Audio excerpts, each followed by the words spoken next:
The following podcast is scheduled for no point and is no hold barred. Are you ready? Ladies and gentlemen, let's get ready to podcast. And now, making his way to the mic, coming to you all the way from the beer fridge. He's a campion, sometimes a champion, but we all know him as Cake Champion! Doesn't that just bring a tear to your eye? No, it brings a tear to mine. It's just so beautiful. Anyway, what up, Big Chiefs, and welcome to the Circles and Blunt Pencils podcast. With me, Cake Champion, Circles and Blunt Pencils, the wrestling podcast that has no point. Something different there. Anyway, before I get started, just want to thank everyone, each one of you, for listening every week. You know, been going 8 weeks strong now, episode a week. 1 week I actually gave you 2. And to think, 9-10 weeks ago, this was all just a pipe dream, I guess. And now here we are, every week, different show, about wrestling, the world of wrestling, and my take on it, my views. Just imagine, just think if I, just did a show and then, wait a couple of weeks, then do another show and then maybe wait a couple more weeks, maybe even a few months and then do another show. I don't think I could do that, and I don't think you would be able to take it because I know it'd give me the shits. You want one every week, and that's what I try to give you. So thank you to everyone. Won't be taking any week, 2 week, 3 week, month, 2 month breaks. I'm going to keep this going each and every week. Fuck breaks, fuck hiatuses, and hey, timing is everything. Anyway, you know the drill. Talk about Raw, SmackDown, NXT. No Impact today because it hasn't aired, and I did 2 weeks of Impact last week. But I will be talking about Rebellion later on. I'll be bringing back Piece of Cake because it was just so great last week. But good fun there. Talk about what I like, what I don't like. I'll even be talking about the NWA Crockett Cup as well. So, but first, before I get into any of that, it's that time for Day in History. What's today? It's May, isn't it? May 2nd. And tell you what, guys, I actually couldn't find a lot, anything really. I found AWA Super Clash 2 from 1987. I watched some of it, just different time, sort of trying to adapt to that. I know Kurt Hennig defeated Nick Bockwinkel for the AWA World Heavyweight Championship. That's something. Kurt Hennig, WWE or WWF, Mr. Perfect, went to WCW, joined the NWO. Yeah, that guy. Curtis Axel's dad. He defeated Nick Bockwinkel. Controversial finish, I guess. Larry Zbyszko deemed himself the number 1 contender and handed Kurt Hennig something and just clocked the fuck out of Bockwinkel. Picked up the win, and then they sort of had to do like a investigation on it all, but it ended up Hennig winning. Shawn Michaels was on that show as well. Didn't get a chance to watch that match. He was a 6-man tag, I'm pretty sure. Just so different to what wrestling is today. That's for sure. And another thing was 2 years ago, SmackDown. Kevin Owens defeated his former best friend Chris Jericho to win the United States Championship, even though Chris Jericho had only won it a couple of days beforehand at Payback. So, bit of a disappointing day in history this week, but there's no doubt it'll pick up again next week. But yeah, I watched AWA from the 80s. What can I say? I'm a mark for wrestling. I'll watch anything. Anyway, the NWA Ring of Honor Crockett Cup was on this past weekend. I did watch that. The Crockett Cup is basically like what the Dusty Rhodes Tag Team Classic is in NXT. It's just a tag team tournament. And, because NWA is on the up and up once again, they're bringing back the tag team titles. So they had this Crockett Cup to determine who would win the NWA Tag Team Championships. The teams in this were the Briscoe brothers, them boys, the Rock and Roll Express, and by that I mean the original Rock and Roll Express, back from the 80s or whenever they were running hot. Who's this? Kojima and Nagata.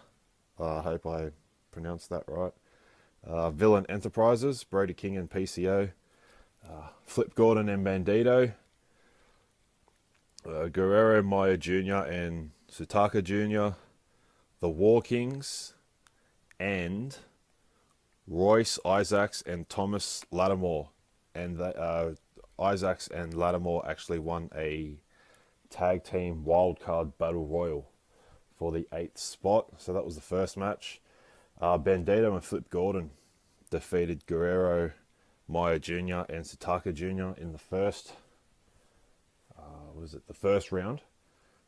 Bandito and Flip Gordon, two absolutely amazing wrestlers.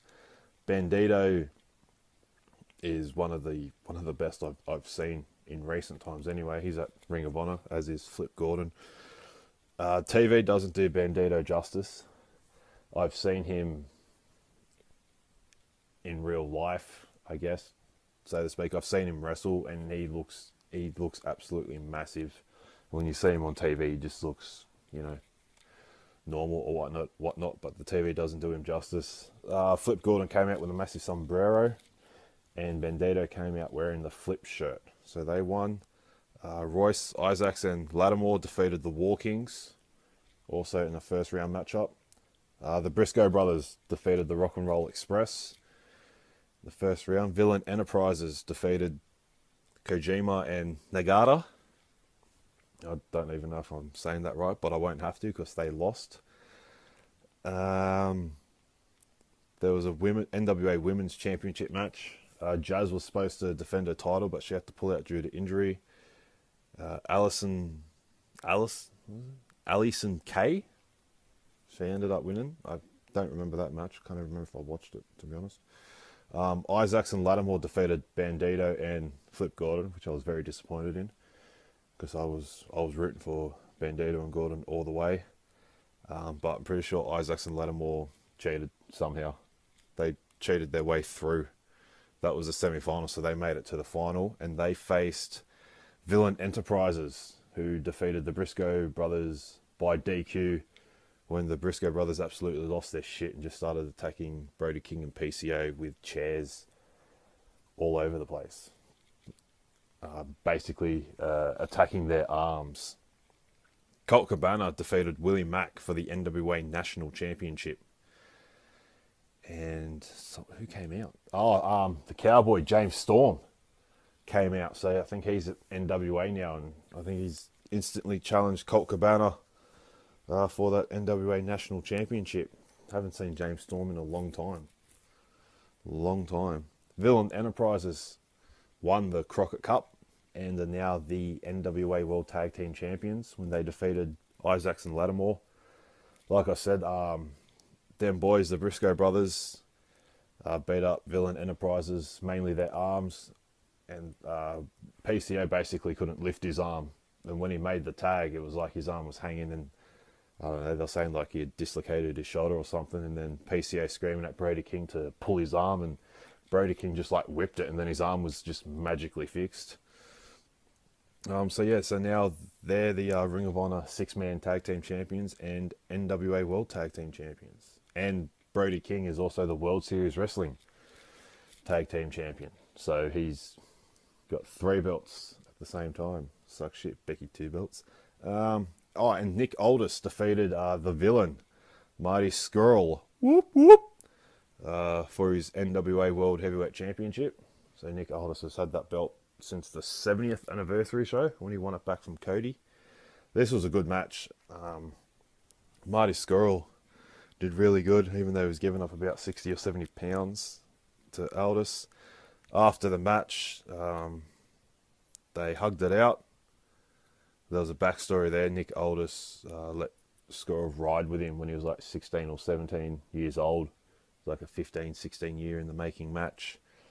And yeah, Marty Scurll basically said they tore the fucking house down, which was true. And there were some stages where I actually thought Marty was going to win. But he's come out and announced that heavyweight's not for him, so he's going back to the Super Juniors in New Japan Pro Wrestling. So that was the Crockett Cup. I didn't have anything written down for that, so I was basically just talking off what I remembered. Hopefully I did alright.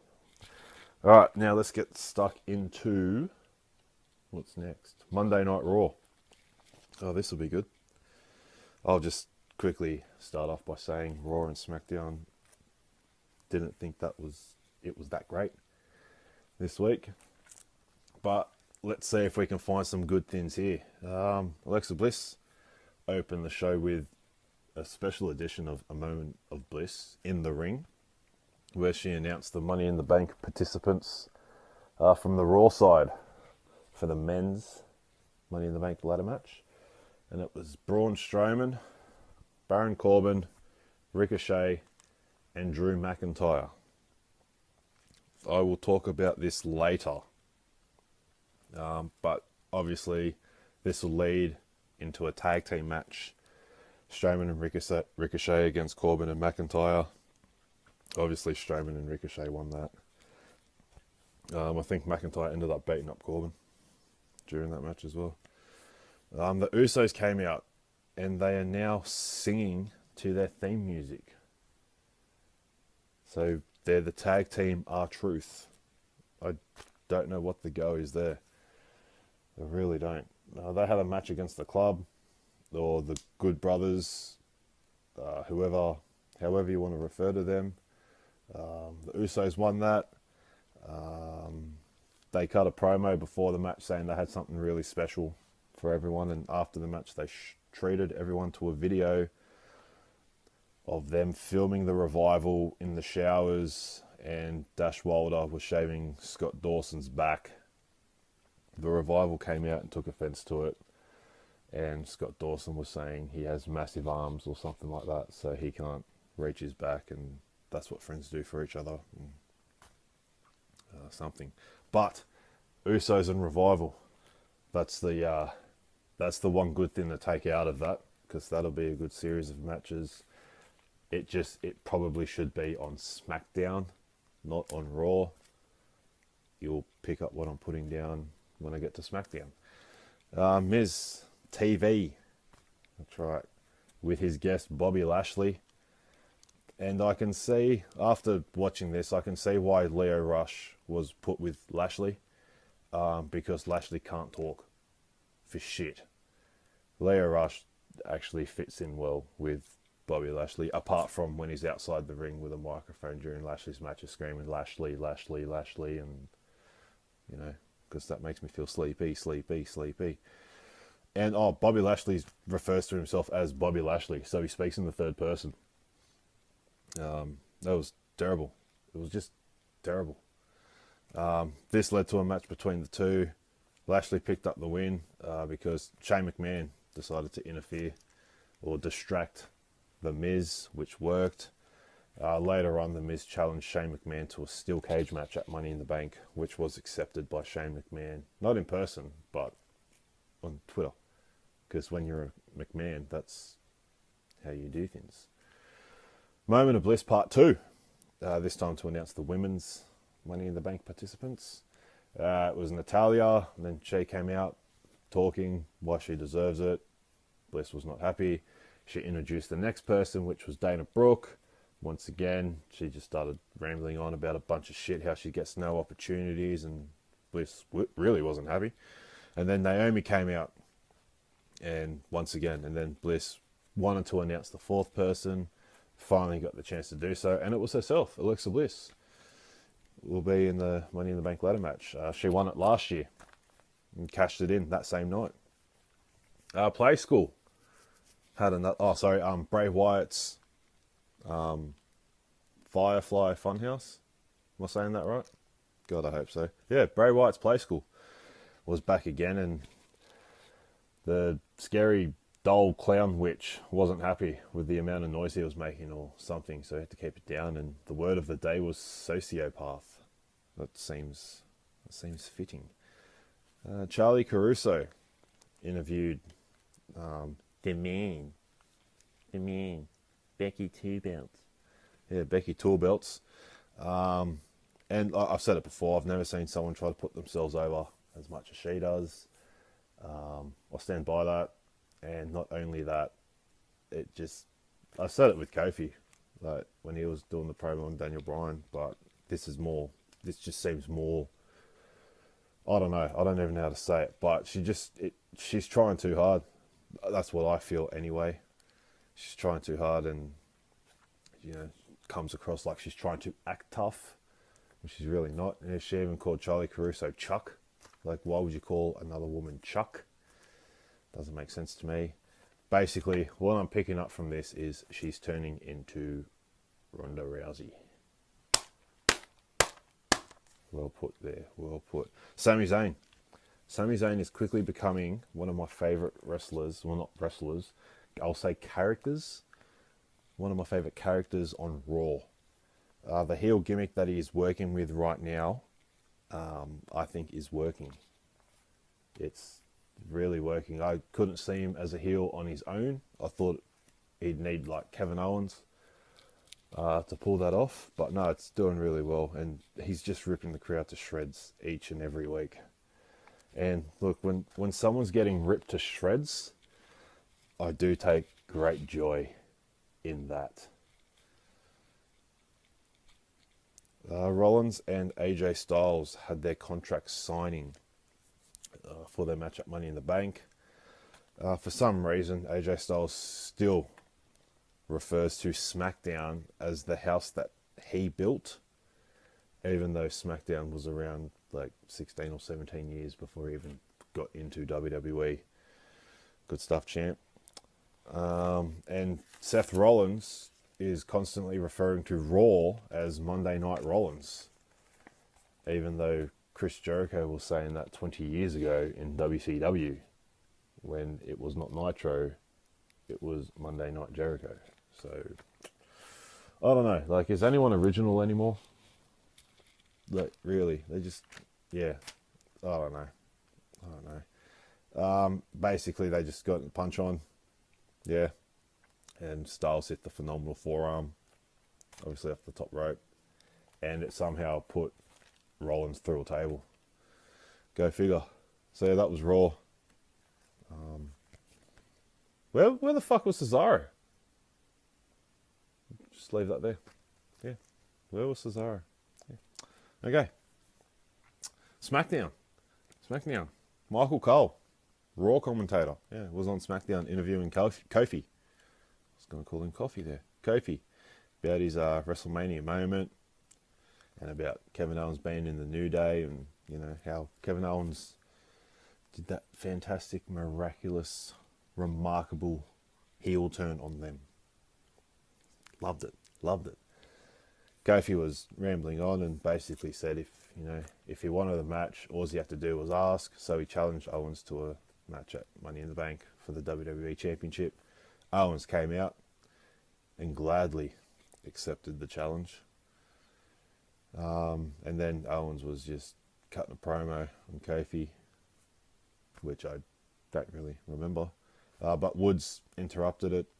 Didn't work out well for him because Kevin Owens just beat him up. And then Kofi came out and Owens ran away. Why you would run away from Kofi Kingston, I don't know.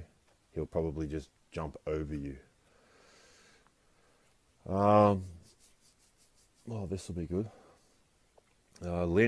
Becky Lynch had a match with Bayley, and Lynch got the Shane McMahon introduction treatment, history maker, and the winner of the first ever women's WrestleMania main event, and she's got 2 belts and something else, and she's Irish, and she's got orange hair, and of course she's the man.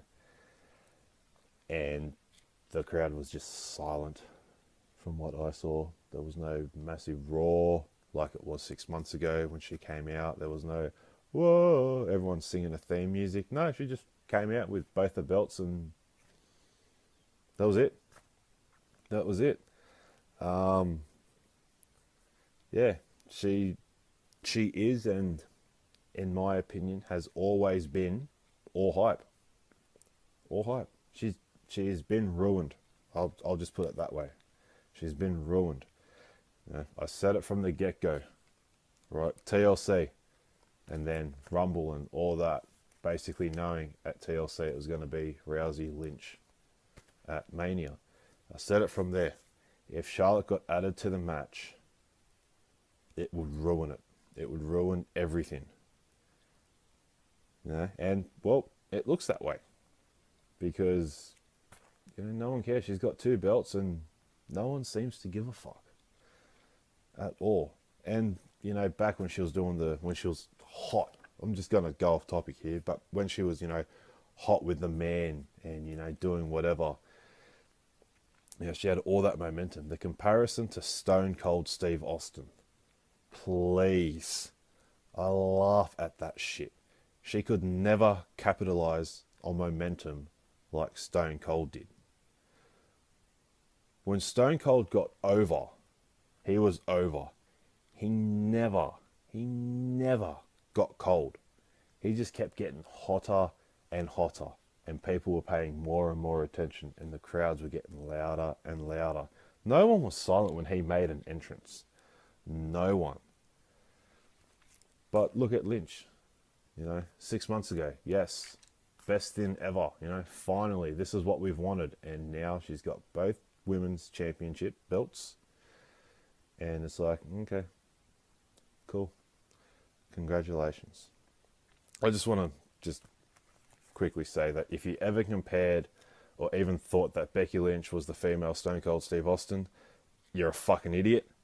And the reason that hurts or offends you is because it is true. It is true.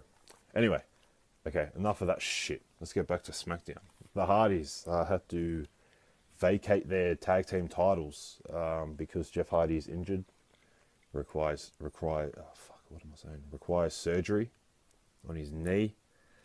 So back to what I was saying with the Usos and the Revival. Perfect opportunity. If they're on SmackDown, they go into a rivalry for the SmackDown tag team titles. Because what tag teams are there on SmackDown? Like, who are worthy of being the tag team champions? Yeah, I can't think of any tag teams either. I'm with you guys. Lars Sullivan came out again and, you know, wanted to give him a beating. He beat up Matt Hardy. Couldn't touch Jeff Buck because he's injured and actually requires surgery. R-Truth came out with a chair and tried attacking Sullivan, which Sullivan just punched out of his hands and then got beat up. R-Truth has gone from dance breaks to death wishes. I can only put it that way. Yeah.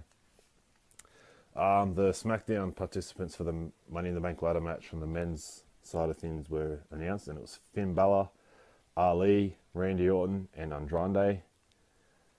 Obviously, they had a tag team match. Balor, Ali versus Orton and Andrade. Talk about two dream tag teams. There you go. Maybe they can just leave them. They can fight for the SmackDown tag team titles. Or Shane McMahon might just find a tag team partner and give it to himself again.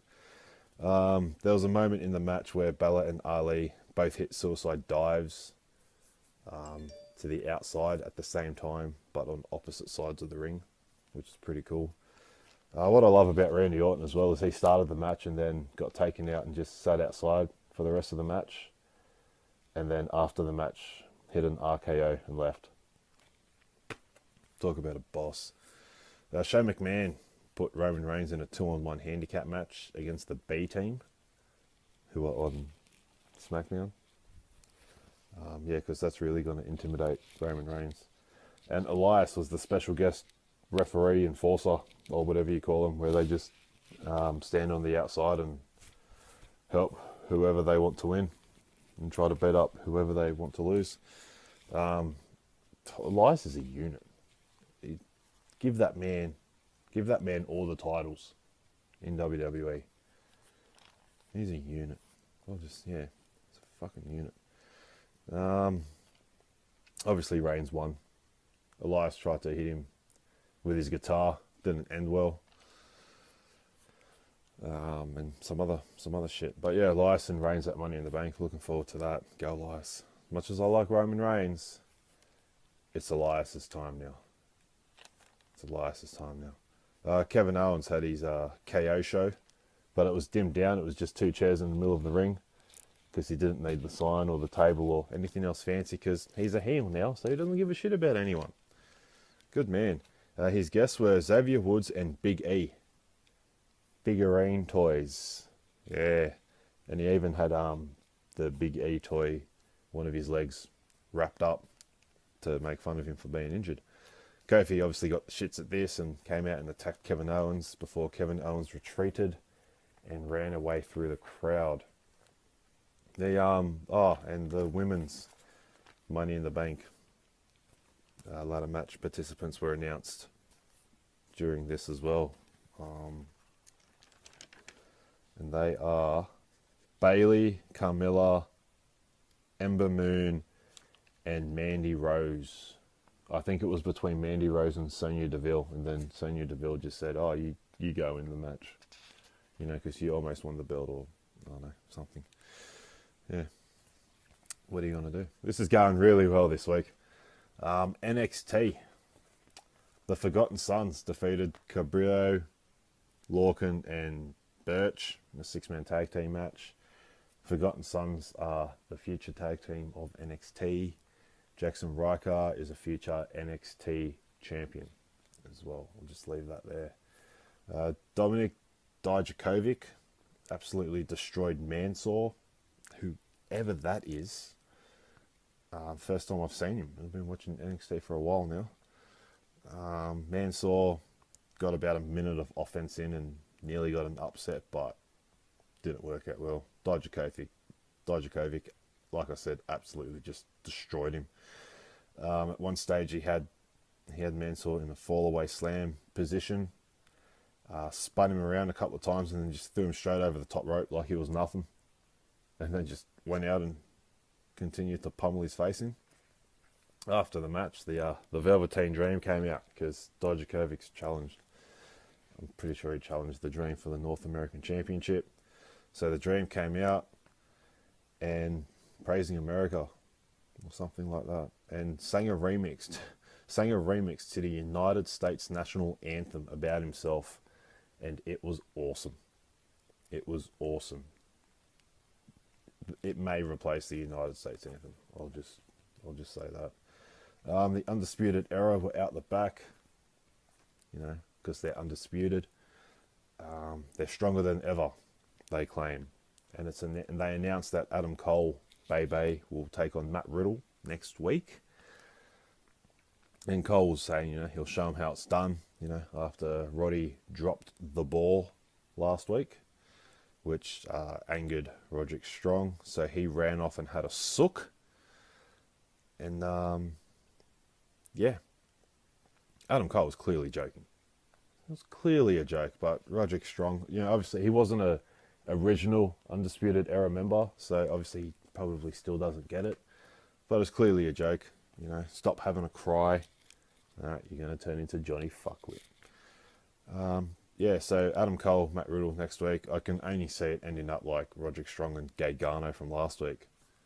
You know, Roderick Strong this time will come out and accidentally distract Adam Cole, you know, trying to show support, and Riddle will pick up the win, and that'll just cause more tension in the era. Yeah, that's all I got from that. Oh, and Kushida finally made his NXT debut, even though he was only announced last week, so I don't know why I said finally. He defeated Cassius Ohno with the Kimura submission armlock move. Yeah, whatever that is. So yeah, that was WWE. That was good. They made me really sound like an absolute fuckwit right there. Anyway, Rebellion was also on this past weekend. And I gotta say, it was a great pay-per-view.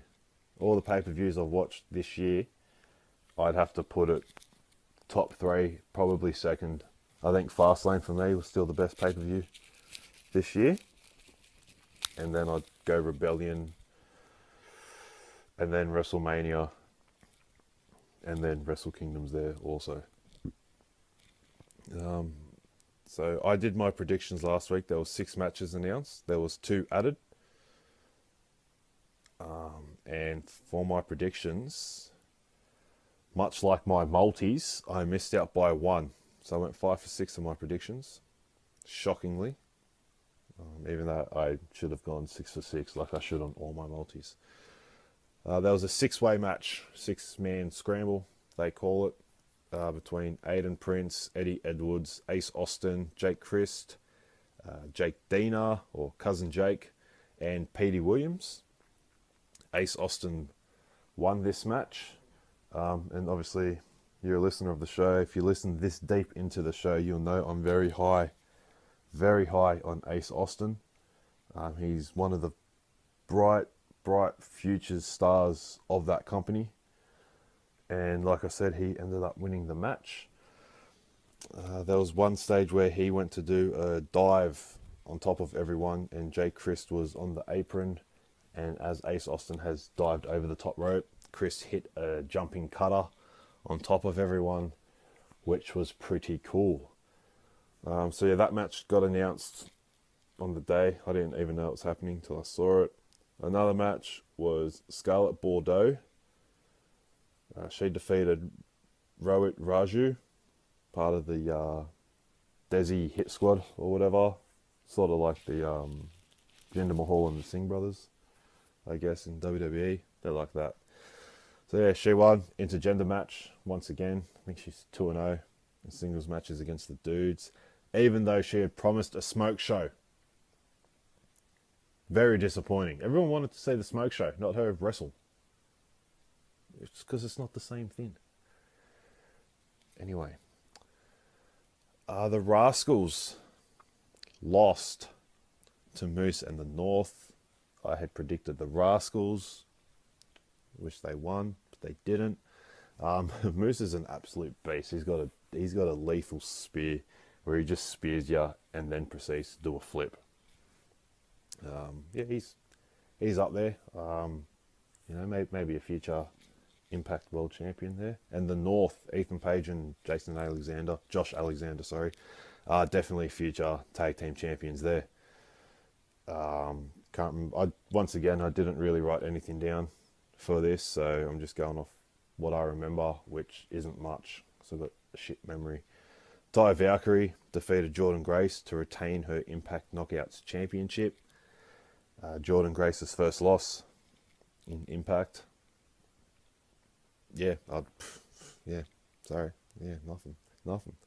Nothing at all. Rich Swann defeated Sami Callihan to retain his Impact X Division Championship in an OVE rules match, which is just another term for a hardcore match. And OVE was banned from ringside, and if they interfered, they would be fired. So that's obviously why Sami Callihan didn't win. I don't think there was too much hardcore stuff in this. I mean, a lot of staples going around. Just the staple gun kept coming out, and staple in the head, staple in the tongue, staple in the neck. But I can't really remember much else. The match I was most looking forward to, Tessa Blanchard defeating Gail Kim by submission, which was a bit weird because Tessa's not really known for her submission victories. But she did defeat Gail Kim, Hall of Famer, generation versus generation, I guess. Tessa was being interviewed before the match, and her father, Tully Blanchard, interrupted that to give her some words of wisdom. And when I saw that, I thought straight away, this old man's going to cost her the match, and if she loses, I'm putting it all on him. Didn't happen, thankfully. After the match, she celebrated with her old man who was at ringside, and he was sort of notioning, to the ring, and you sort of knew what was coming. Handshake and a moment of respect between the two. whether that was planned or she just did it on her own, who knows? But basically thanking Gail Kim for the match and all that, and then just left and gave Gail Kim her moment in the ring in front of the audience, the crowd, to soak it all in. And I think that, I don't know if that's it for Gail Kim or not, but we'll have to wait till Impact. The Impact World Championship. Brian Cage defeated Johnny Impact. Lance Storm was the referee. Johnny Impact came out with Ty Valkyrie and Johnny Bravo, I guess the former head referee of Impact. A couple of minutes into the match, Johnny Impact hit Brian Cage with the Spanish Fly off the ramp onto the floor, which is basically when you do the Spanish Fly, you do a backflip and you drag your opponent who does a front flip onto the floor, and that banged up Brian Cage pretty bad. He actually ended up in hospital almost straight away after that. And you could sort of tell something was up, because Impact and Lance Storm were constantly talking to each other. They even went into the ring for a bit, obviously to give Brian Cage some time to recuperate on the outside. But Cage got on with the match and he ended up winning. Lance Storm got taken out.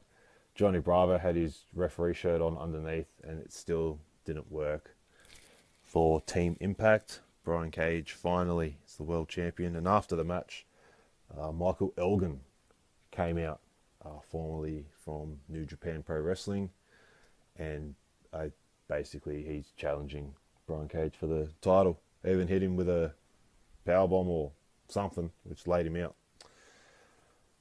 LAX defeated the Lucha Bros for the Impact Tag Team Championships in the Full Metal Mayhem match. This match was just absolutely ridiculous. So many things happened in this match, I can't even remember. I know there was one stage where Pentagon and Phoenix hit Santana with Fear Factor, which is Pentagon sets him up in the package pole driver and Phoenix jumps off the top rope and stomps on him as he delivers the pole driver on top of chairs. There was another instance where they were just slapping each other. They ended up getting a chair each and sitting down and having a slap off. Forks were brought into the match. There were thumbtacks, there were tables, there was ladder, there was just chaos everywhere.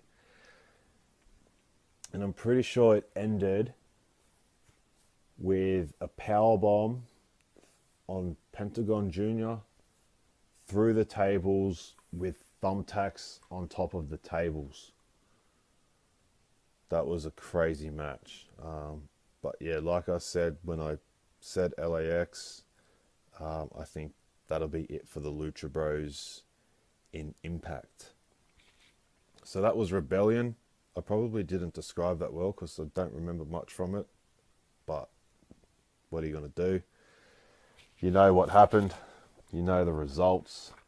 And you know that it was a damn good pay-per-view. Alright. Let's get on to piece of cake. Yeah, piece of cake. You know, you get a good piece of cake, get a bad piece of cake. You know, you like the piece of cake or you hate the piece of cake. Let's get into what I liked.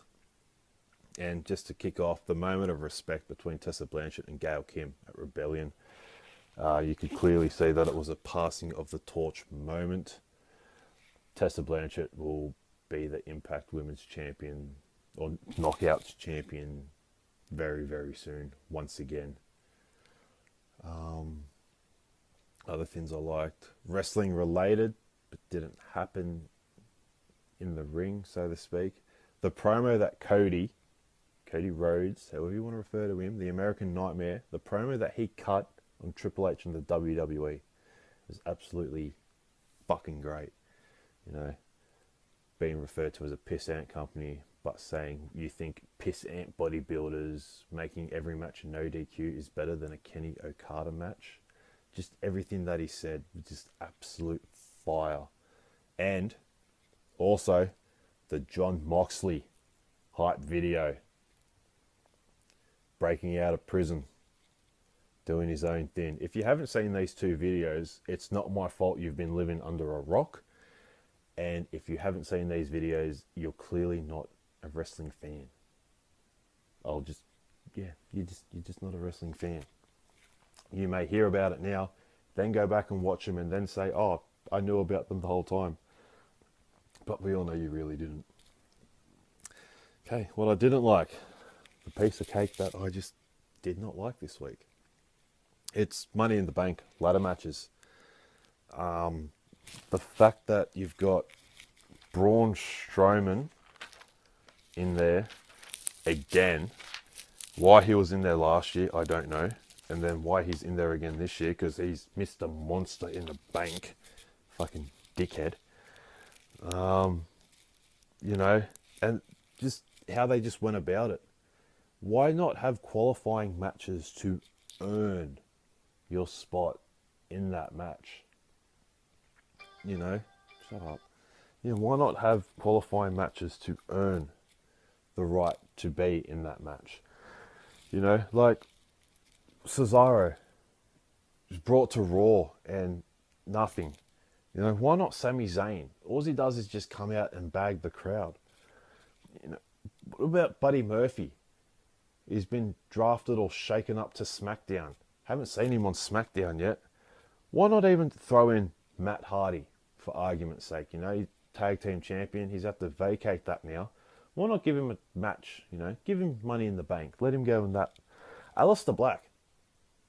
You know, once again, you know, on SmackDown, all he does is just sit in a dark room talking a bunch of shit. Even Rusev and Nakamura, even Samoa Joe or Rey Mysterio. You know, where are all these names? No, Ricochet will be good. Definitely. I mean, if you watched NXT TakeOver from New Orleans last year, you saw him in that ladder match. You know he's definitely going to have a good showing. Strowman is just a waste. You know, Drew McIntyre. Like, looking at this, you can't have Drew McIntyre win because he doesn't need to win Money in the Bank to become the world champion, which is clearly going to happen very soon. He can do it on his own. It'll just diminish and ruin his character if you make him win Money in the Bank and then just go the pussy way of winning the belt. He can do it on his own. He doesn't need it. You know, Corbin, you know, I said last week, you know, what's he doing in the title picture, so to speak. You know, I wouldn't have mind seeing maybe Corbin versus Strowman or McIntyre versus Strowman at this event. You know, Bobby Lashley, not even thought of as well. You know, he was built up to be the next best thing. Wasn't he brought in? Didn't he come back to WWE to destroy Lesnar? You know, that worked out really well. Ali, he'll definitely go alright for sure. Randy Orton, I think, is just there for the sake of being there. You know, and I love Orton, but you know, I don't think he's gonna climb a ladder anymore. Finn Balor, the Intercontinental Champion. So what is he gonna win? I doubt it, but he can do some good things with the ladder. And Andrande's already my hot pick. He's my man that's gonna win it for sure.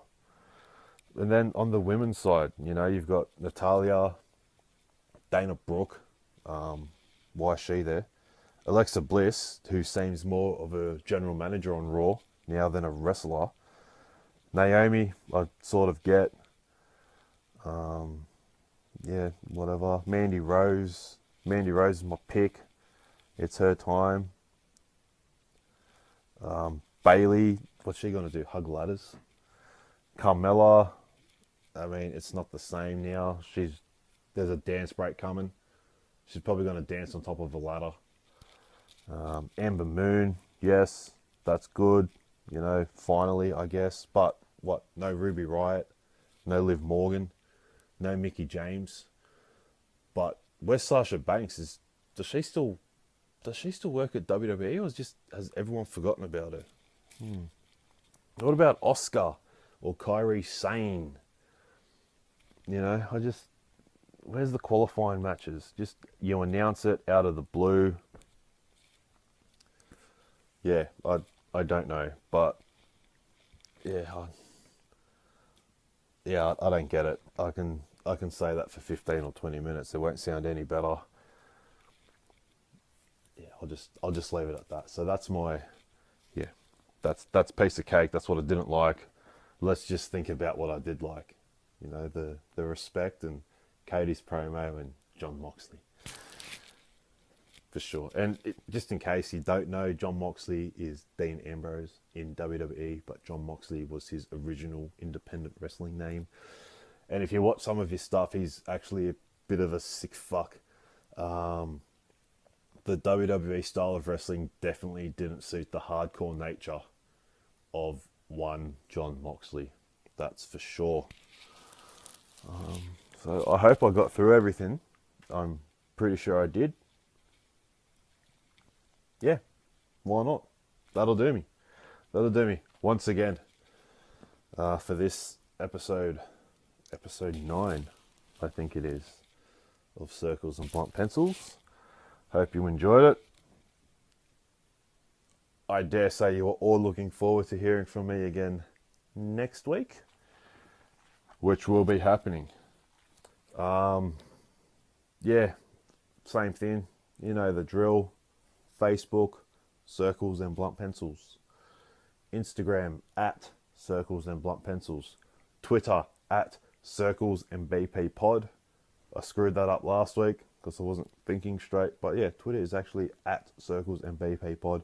And YouTube, Circles and Blunt Pencils. That's how you're listening to this, so I don't need to say anything else. Well, Cake Champion for the Circles and Blunt Pencils podcast. Oh, it's true. It's damn true.